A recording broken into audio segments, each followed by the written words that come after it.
Pasteur, j'ai rétrogradé dans ma foi. Comment me relever et reprendre ma vie de sanctification? Il n'y a personne qui ait une vie chrétienne parfaite. Le plus important, c'est de savoir revenir toujours à son premier amour à chaque fois que nous nous en éloignons.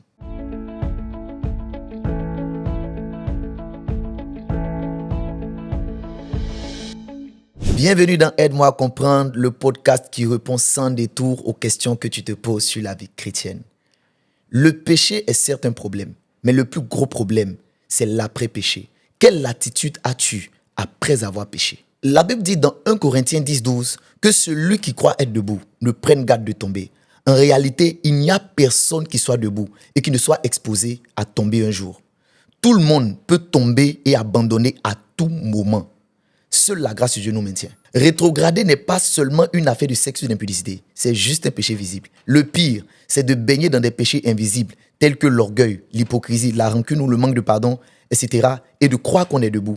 Donc avec ces péchés-là, tu peux être très loin de Dieu et penser que tu es tout proche. Beaucoup de gens réduisent la rétrogradation au péché sexuel. Savez-vous que le fait d'abandonner sa vie de prière pour le travail séculier est une forme de rétrogradation?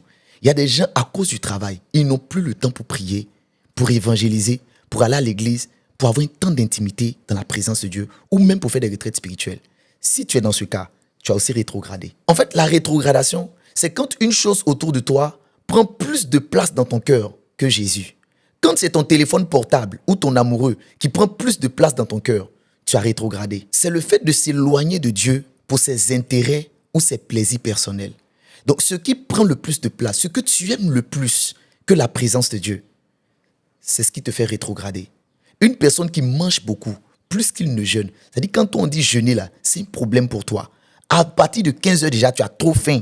Quand tu vois la nourriture passer, tu ne peux plus respirer. Mon frère, peut-être que tu ne te rends pas compte, mais tu es en train de rétrograder ou peut-être même que tu as déjà rétrogradé. Donc la rétrogradation là, ce n'est pas seulement les péchés que tout le monde connaît. Non, comme tu as enceinté une femme, non, comme tu as voté, donc tu as rétrogradé, tu as abandonné Dieu. Abandonner Dieu, c'est un sujet qui est très vaste. La nourriture est un motif pour lequel tu peux rétrograder. Maintenant, comment on fait pour reprendre sa vie d'intimité avec Dieu?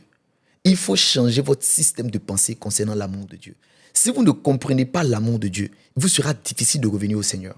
Donc, le fait n'est pas de s'être éloigné, le fait n'est pas d'avoir péché, c'est comment revenir à Jésus. Pour revenir, il faut que vous preniez conscience que Dieu vous aime. Non pas pour ce que vous faites, mais vous aime même avant que vous l'ayez fait. Donc, ce n'est pas parce que vous êtes parfait, vous êtes juste que Dieu vous aime. Ce n'est pas pour vos actions que Dieu vous aime. En réalité, quand vous étiez dans le monde, Dieu vous a aimé avant que vous ne puissiez l'aimer. C'est lui qui vous a appelé à lui. Et vous étiez dans votre imperfection et dans vos péchés. Donc Dieu t'aime, quel que soit qui tu es, ce que tu auras fait, combien d'années tu auras fait dehors, combien de temps tu auras fait en dehors de l'église, Jésus t'aime. Et si tu reviens aujourd'hui, il te reprendra tel que tu es et il travaillera à te perfectionner à nouveau. La culpabilité n'est pas un sentiment qui vient de Dieu. Le regret, si. Parce que le regret vous pousse à repartir vers votre Père pour demander pardon. Mais la culpabilité vous éloigne de sa présence. Donc, même après avoir péché, regrette, mais ne culpabilise pas.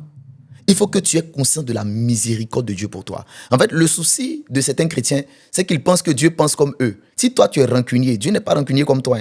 Dieu pardonne. Quand tu es sincère et réel avec lui et que tu lui demandes pardon avec beaucoup de regrets, il accepte ton pardon. C'est toi qu'on doit te demander pardon 10 000 fois. Tu dois faire d'abord 6 mois avant de pardonner. Dieu ne repense pas et ne réfléchit pas comme toi.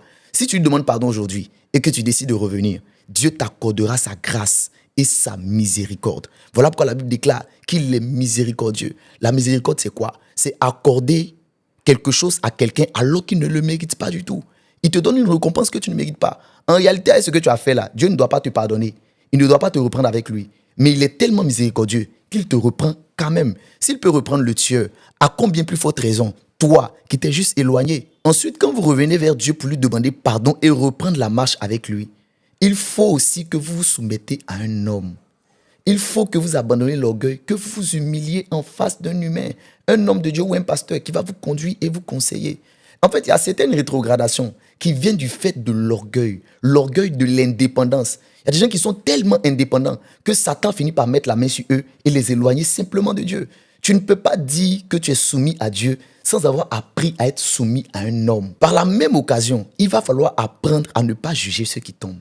Il y a beaucoup de gens qui sont tombés ou qui ont rétrogradé parce qu'ils ont jugé une fois quelqu'un qui était tombé comme eux.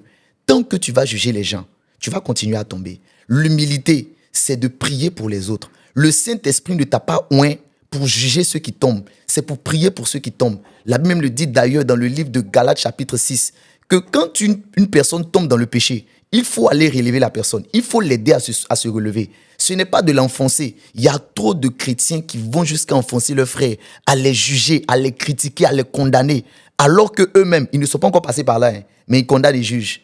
Il faut que tu apprennes à aider ceux qui tombent. Aie beaucoup d'amour dans ton cœur. C'est l'amour et l'humilité qui vont te garder de la rétrogradation. Si tu avais déjà jugé autrefois des gens qui ont rétrogradé, c'est le moment de demander pardon au Seigneur. Si tu veux retrouver ton niveau d'avant et ton intimité avec Dieu, va demander pardon au Seigneur. Dis Seigneur, pardonne-moi parce que j'ai jugé quelqu'un qui avait rétrogradé. Je ne l'ai pas compris, je ne savais pas comment ça fonctionnait. Aujourd'hui, maintenant, je sais. Je veux te demander pardon et reprendre mon chemin avec toi, dans l'amour et en priant pour ceux qui tombent. Pour finir, il va falloir que vous servez Dieu. Si vous ne le faisiez pas auparavant, retournez-y. En servant le Seigneur, Dieu va utiliser les gens avec qui vous serez en train de le faire pour vous transformer. C'est en vous frottant à des gens qui sont consacrés que vous allez arriver à vous consacrer. Si vous restez seul, Satan va vous manger et vous tuer. Il faut que vous soyez avec des personnes consacrées. Je crois que lorsqu'un lion veut attaquer un troupeau de brebis ou de gazelles, il regarde celui qui est assez loin et c'est lui qui l'attaque. Il va faire de cette brebis sa cible jusqu'à ce qu'il puisse la voir et la manger correctement. Si vous êtes loin, Satan va vous avoir. Maintenant que tu sais plus ou moins comment revenir au Seigneur après avoir rétrogradé, j'aimerais que tu partages cette vidéo afin que d'autres personnes qui sont certainement dans le même cas que toi puissent être édifiées et reprendre leur marche avec le Seigneur. Que Dieu te bénisse et on est ensemble.